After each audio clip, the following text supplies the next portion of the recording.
नमस्कार, बहुत स्वागत है आप सभी का। आपके साथ मैं पल्लवी रविंद्र सिंह। राजस्थान में मौसम ने एक बार फिर से करवट ली है। राज्य के कुछ हिस्सों में पश्चिमी विक्षोभ का असर साफ देखने को मिलेगा। बीते गुरुवार को बने सर्कुलेशन सिस्टम के कारण देखिए प्रदेश में बीकानेर, श्रीगंगानगर, हनुमानगढ़, चूरू और शेखावाटी इलाके के जिलों में दोपहर बाद मेघ गर्जन के साथ कहीं कहीं आंधी चली है तो कहीं बारिश भी हुई है। जबकि राज्य के शेष हिस्सों में मौसम मुख्यतः जो है वो शुष्क बना रहा है। देखिए पश्चिमी विक्षोभ सक्रिय होने से दिन के तापमान में बीते 24 घंटे की अगर हम बात करें तो 5 डिग्री तक गिरावट दर्ज की गई। वहीं रात के तापमान में सामान्य से 5.8 डिग्री तक बढ़ोतरी भी देखी गई। मौसम विशेषज्ञों के मुताबिक 28 से 30 मार्च तक सिस्टम के असर राजस्थान में ज़्यादा देखने को मिलेगा। यहाँ कई स्थानों पर हल्की से मध्यम बारिश के साथ ओले गिरने की भी आशंका जताई गई है।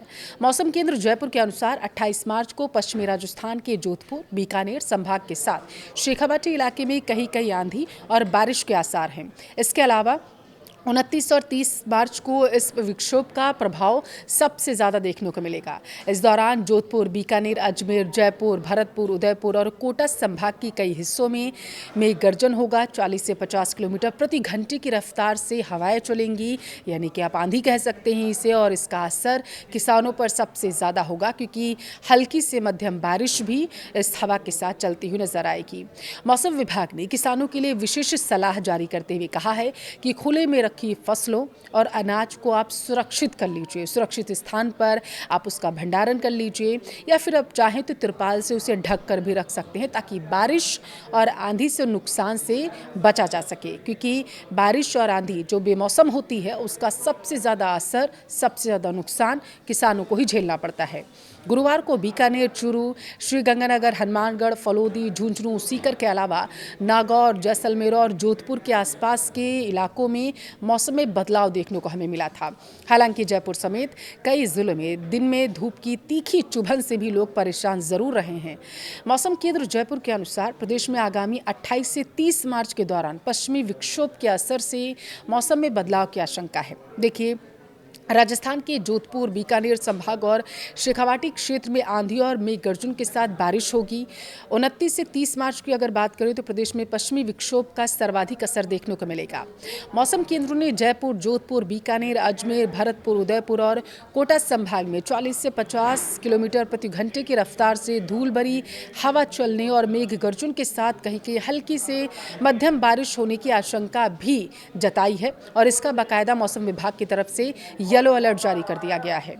मौसम विभाग के अनुसार अप्रैल महीने के जो पहला सप्ताह होगा उसमें पश्चिमी विक्षोभ का असर खत्म होने के बाद पश्चिमी राजस्थान में अधिकतम तापमान सामान्य के आसपास रहने की संभावना है। वहीं पूर्वी राजस्थान के कुछ भागों में अधिकतम तापमान में अधिकांश जो है वो बढ़ोतरी आंशिक देखी जाएगी, इसके आसार हैं। देखिए उत्तराखंड, हिमाचल प्रदेश, जम्मू कश्मीर जैसे पहाड़ी इलाकों में बर्फबारी हो रही है। मार्च महीने में होने वाली बारिश ज़्यादातर फसलों के लिए नुकसानदेह ही होती है। किसानों को कई बार आर्थिक नुकसान उठाना पड़ता है क्योंकि बेमौसम बारिश उनके लिए आफत बनकर बरसती है। भारत एक कृषि प्रधान देश है जहाँ खेती काफ़ी हद तक मौसम पर ही निर्भर करती है। हाल फिलहाल हो रही बारिश और बर्फबारी ने किसानों की धड़कनों को बढ़ा दिया है। अब सवाल है कि यह बारिश किन फसलों के लिए फायदेमंद है और किन के लिए नुकसानदेह है। तो देश के अलग अलग राज्यों में कहाँ कहाँ हो रही है बारिश, ये आपके लिए जानना बेहद ज़रूरी है। फसलों पर कितना और सकारात्मक और नकारात्मक इसका असर होगा यह भी आपको बताएंगे। देखिए यह समय रबी की फसलों का है। गेहूं, चना, मटर और मसूर जैसी फसलों के लिए हल्की बारिश किसी अमृत से कम नहीं मानी जाती है क्योंकि ये सभी फसलें पकने के करीब होती हैं। गेहूं की फसल इस समय बढ़वार की तरफ है तो हल्की बारिश से मिट्टी में प्राकृतिक नमी आ जाती है जो जड़ों के विकास के लिए बहुत ज़रूरी होती है। इससे सिंचाई का खर्च भी बचता है किसानों का। चना और मटर जैसी फसलों को भी इस नमी से लाभ मिलता है। इससे दोनों का आकार बेहतर होता है और पैदावार बढ़ने की उम्मीद जो है बढ़ जाती है। बर्फबारी से सेब, अखरोट, बादाम के बागानों को फ़ायदा मिल सकता है।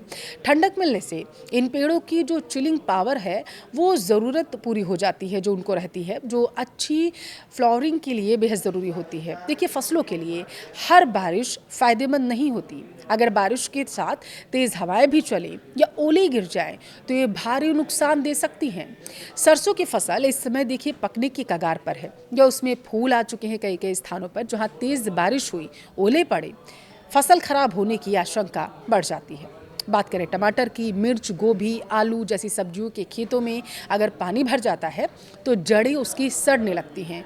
नमी बढ़ने से इनमें फफूंद, कीड़ों का हमला भी लगातार बढ़ जाता है और आलू की खुदाई के समय बारिश होने से जो ख़राब हो सकती है इसकी कंद और उनकी भंडारण क्षमता भी प्रभावित हो सकती है। इस तरह कहा जा सकता है कि वर्तमान में हो रही बारिश रबी के फसलों के लिए मिली-जुली साबित हो सकती है। यहाँ यह गेहूं के लिए वरदान है, सरसों और सब्जियों के लिए चुनौती है। प्रकृति के इस बदलाव के बीच सही प्रबंधन ही किसानों की मेहनत को बचा सकता है।